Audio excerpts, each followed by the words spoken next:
can't seem to do a whole lot in the garage without getting lubricants, solvents, paints, etc. on my clothes. And while I'm wearing this apron right now, I don't usually. I dislike this apron. It's from Woodcraft.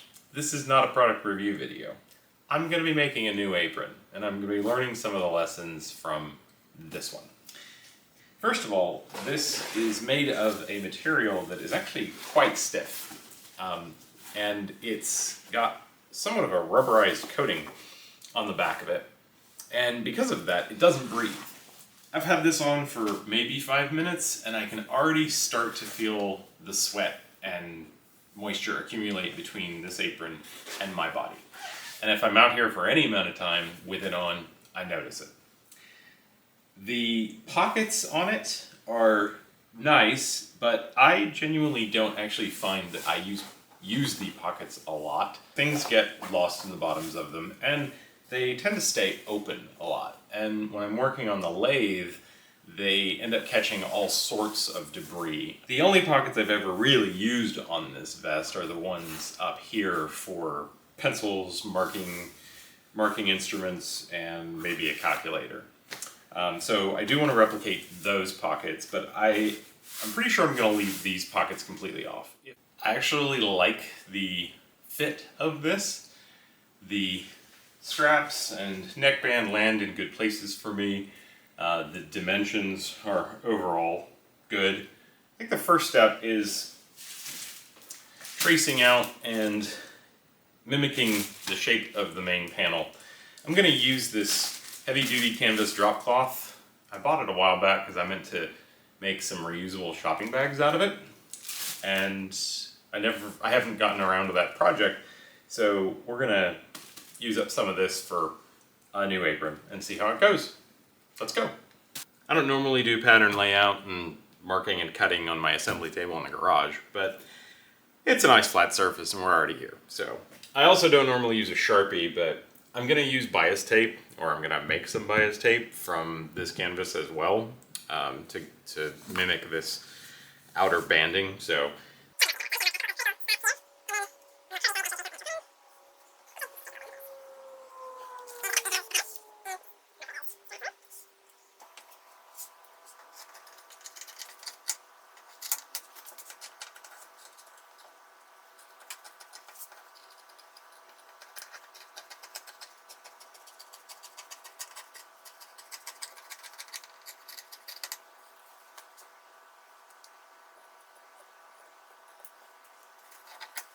while I'm here, I want to cut some strips of the same canvas.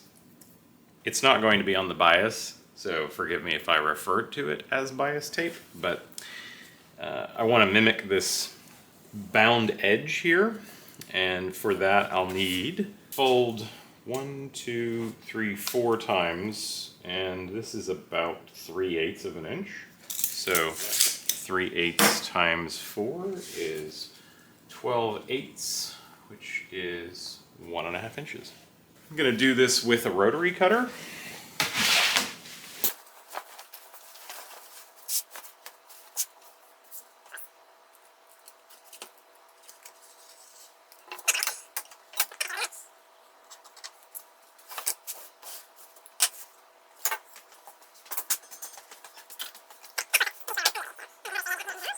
What do you know? This straight edge is 1.5 inches.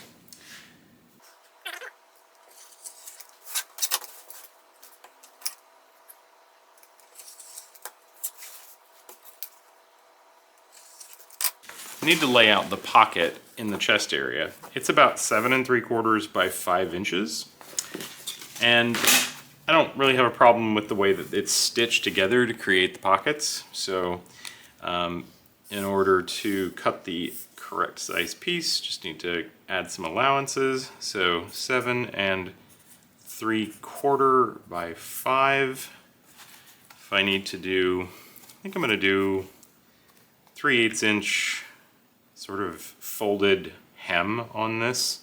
So 3/8, 3/8, 3/8 by 2 is an additional 3/4. So plus 3/4 here and plus 3/4 here. So 5 3/4 and 8 6/4 is 1.5 inches, so 7 8 1/2.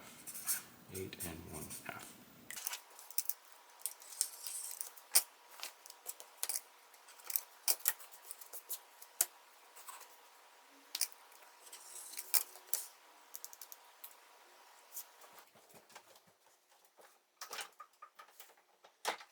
This is my Singer Model 237.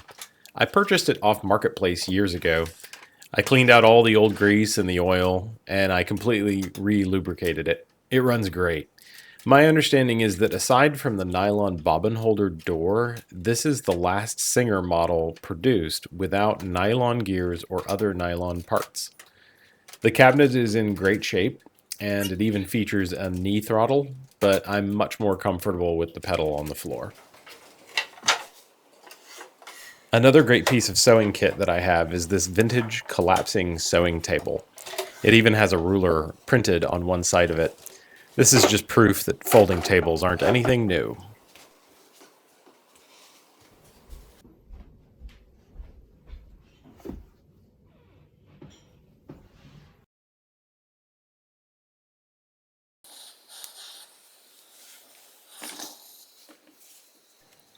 This ironing was very tedious. There were 3 folds down the length of the edge banding.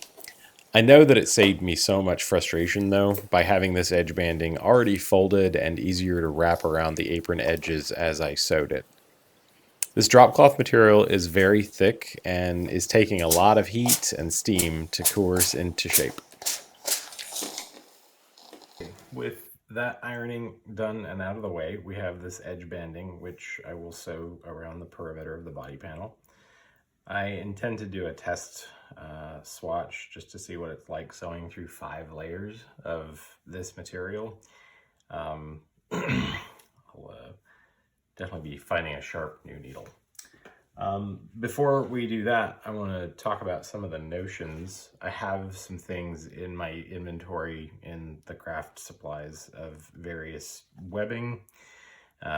This was a piece that I made for hunting. You can buy something like this, but it was easier to make it, and well, maybe not easier, but it was more fun and it was an excuse to do something. I have some various things. Those extras that I have, these are some fairly simple metal clasps, hooks, that sort of thing. But I don't actually think I want to use these. I was rummaging around and I managed to find this style. So a little bit more traditional for what you would expect to quickly be able to unhook on the back of an apron. Also some slack take up through this mechanism. And I'm thinking I'll use this around the neck, because one of the frustrations I have for aprons is that the neck ends up being kind of long, and I understand that that's to let your head through that opening. So I don't know, I'm gonna give this a shot. It'll be adjustable at the very least, so I can make sure the opening is wide enough, but that means I can shrink it to just large enough for my big head, and then the apron won't fall down too far on the chest. So I've got to lay out the, I'm going to call this webbing. Got a couple colors here, including, let's see, this style. I have this in, but again, this was more of that edge banding. This might have been easier than doing the, more of the canvas material. This was thin. This is almost ribbon is what that's like.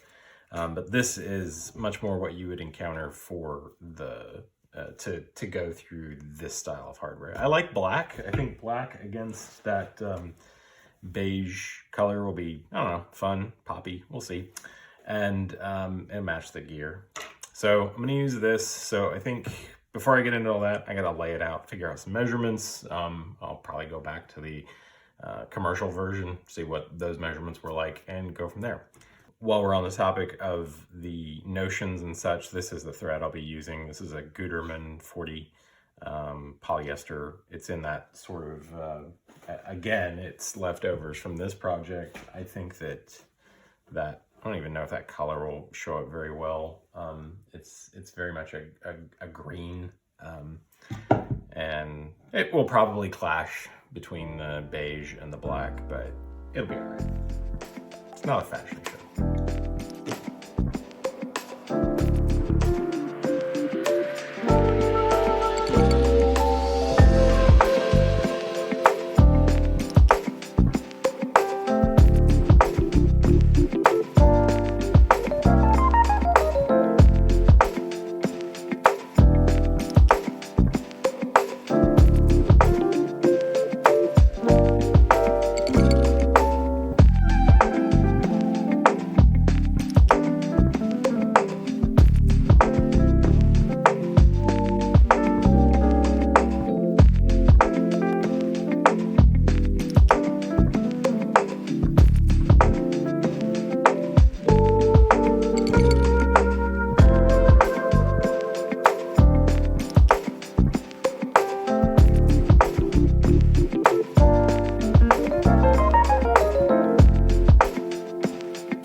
I could have been much nicer to myself if I had joined these prior to starting to sew them around the body panel, but here we are. So I'm going to sew these on an angle to get a mitered seam that goes across the side of the body panel at an angle so that the bulk doesn't build up too much. So.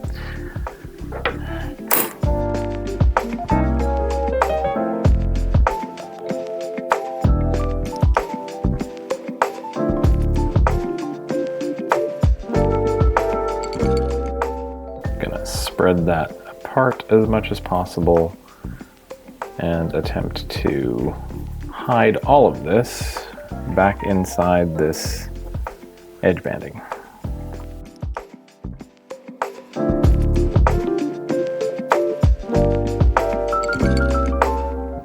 It's time to seam these two ends of the edge banding together on the final leg. To be certain that you're bringing these together in the right way, yes, we're going to end up with right side against right side, but what's important is that you don't get the wrong twist in one of the legs. So open both of them up and picture in your mind the way that they're actually going to be seamed together once they're folded. So I'm going to have a seam. It's not going to be flat like this, it's going to be at an angle, but we'll deal with that next. So this is how these two legs need to be oriented with each other. And at this point, I can take them, and so long as I don't let go, I can do pretty much anything I want with them. I can bring them down here. And then if I just rotate one of them, this is going to be the correct orientation to stitch these together along this edge, flip it all back the way that it goes, flatten it all out, and sew it to the body panel.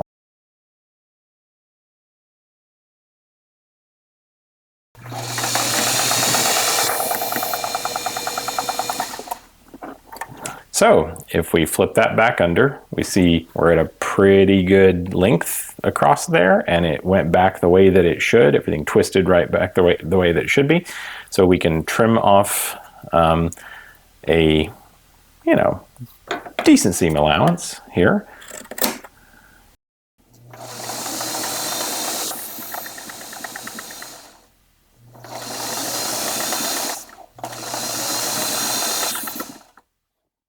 It's time to work on the pocket for the chest area. I'm first going to hem the top edge. I've folded it back and pinned it. I will not be back stitching on this because there will be an additional hem on the side that will encapsulate the edge of the sewn hem.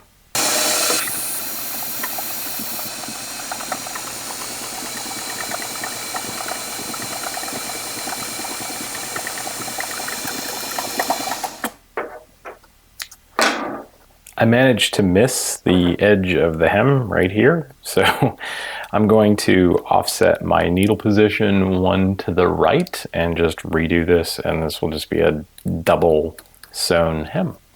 A little bit of an unintentional decorative element.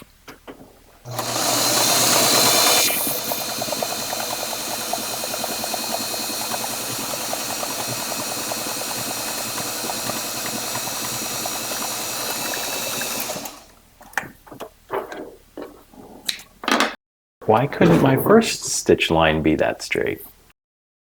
I found center on both the pocket as well as the body panel, laid it out, and I've pinned it in place.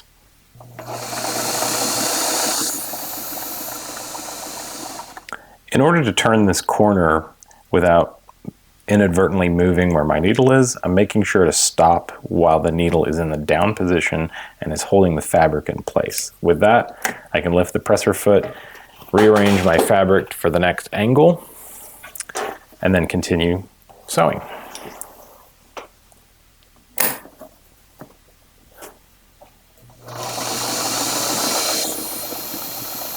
I've used a quilting square to lay out some straight lines on this pocket, and they represent where I'll be sewing. I really only want 2 stitches at this point, and I'll leave a larger pocket to the left. These will be for marking instruments in the shop.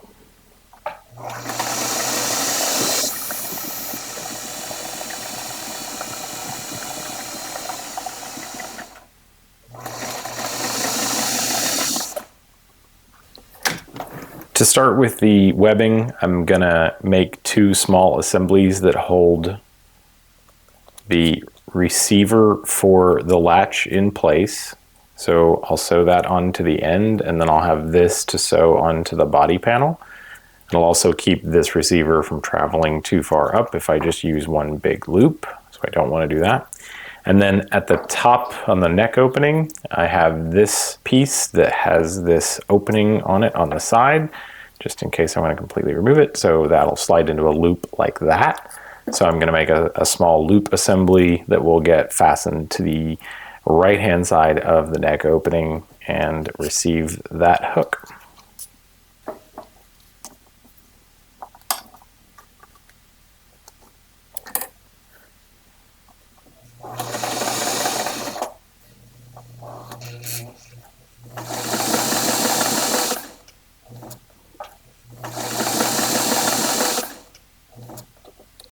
There's one of those assemblies completed.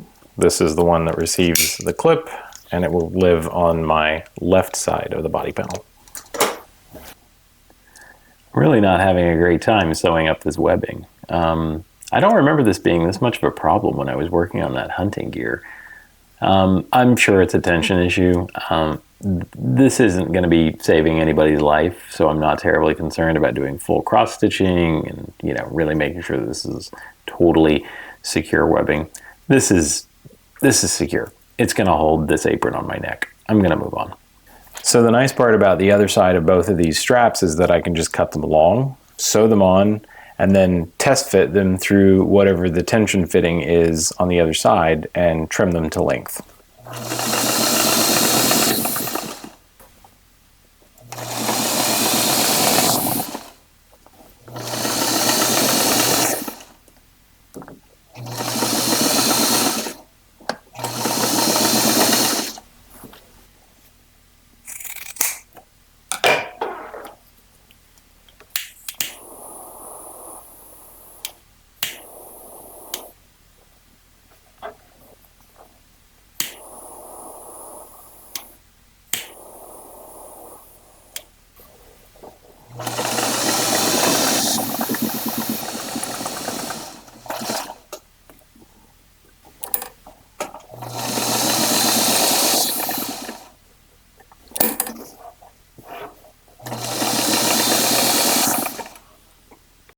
all done. Couple of finishing touches, but we're there. I'm glad to have made this. I would probably not do it again. This was a lot of work for something that I probably could have bought, but that's not what it's about. It's about having fun. It's about using the things that we have. It's avoiding death by the $25 orders from the online retailers that stack up over time. Back to the apron. I really like it. It's lighter than this one. That canvas Dropcloth material from Home Depot is tough to work with, don't get me wrong, but it's nice, it's durable. I might make some other stuff from it. The pockets are great. I'm super glad to not have these down here that fill with sawdust. In fact, literally this apron is still shedding sawdust as I finish this. So thank you for joining me on this journey. Please like, subscribe, and comment with anything you might want to see from a hobby collector like me. I intend to produce more videos about fiber arts, CNC work, woodworking, and other things of just creation. It's what I love to do. I love making, and I hope you do too, and I hope to see you at my next video.